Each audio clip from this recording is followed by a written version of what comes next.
So Robin, thank you very much for joining us on Yachting TV.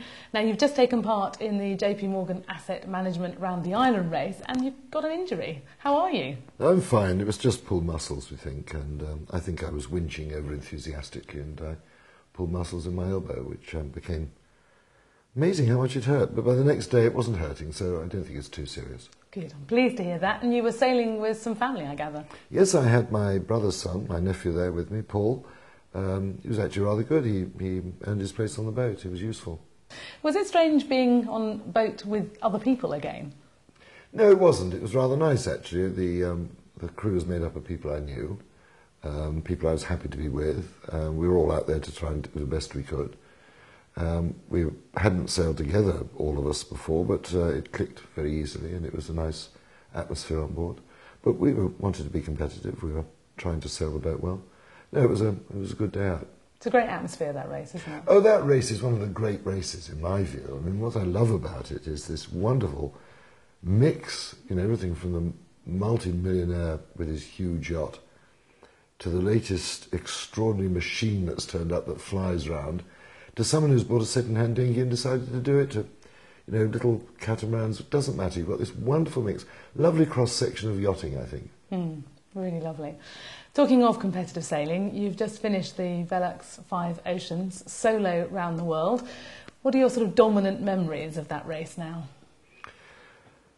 I hope they're going to change, but they're still memories of considerable frustration.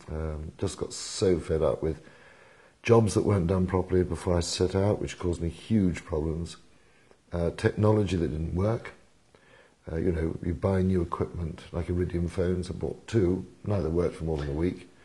The other satellite system packed up, and then its computer program wouldn't work properly, then the weather programs wouldn't work properly. and you just say, for goodness sake, what is wrong with this whole computer and computer program industry? Because if cars behave this badly, we'd be riding ponies. It is utterly disgraceful that they're allowed to get away with it, in my view. Charge a fortune for rubbish. A lot of cruising people obviously are starting to use all this equipment. It's coming down from the racers onto the cruising yachts. Any advice for our cruising watchers? Yes, my advice would be to the whole industry to halve their prices so people can afford two, and then we might have one working. Really? That serious? It is that serious. Apart from my laptops are fine, but I mean, one got damaged because it got bounced around too much, so I can't blame it for that. The laptops themselves worked all right, but the programs that are put into them are rubbish. They're not properly made up. And, you know, when you constantly have to switch the things off and switch them on again, why? I don't have to pull my car in and switch it off, do I, every 100 miles or something? This is nonsense. This industry's got to get its act together. Because at present, I think it's amateurish. Yeah, and I suppose when you're going around the world, you're doing that many miles, you're testing them to the limit, aren't you? For them, really. Well, we are, and if we have the same amateurish approach as the computer programmers have, we kill ourselves. Simple as that. It's a serious thought. Let me take you back a bit and ask you if you do anything differently when you were going around the world. You know, obviously you did some preparations, maybe didn't have that much time. Is there anything you do differently? Yes, I'd have more time before the race, because what you have to do with these programs is get used to them, because when they install them, they never tell you about the glitches.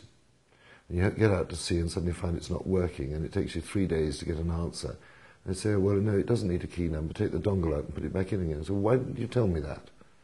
Why doesn't it say that instead of saying, give me a key number, which I don't have and no one else has? And you only find those things out by using the thing for quite a long period of time.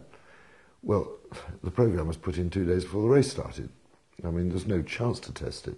I needed probably a good 2 months between finishing the refit and doing the race, and that would also have exposed the poor wiring up of the automatic pilots. There was nothing wrong with my automatic pilots. The contractor who put them in used the wrong wire, used too small a wire. That must have cost me a good fortnight in that first leg, with the mainsail being down the whole time, because autopilot switches off, the boat jibes, smashes the battens. And all that was avoidable. All that stuff, had I had time, I could have found out about. But I didn't have time, so sadly I had to put up with all this nonsense.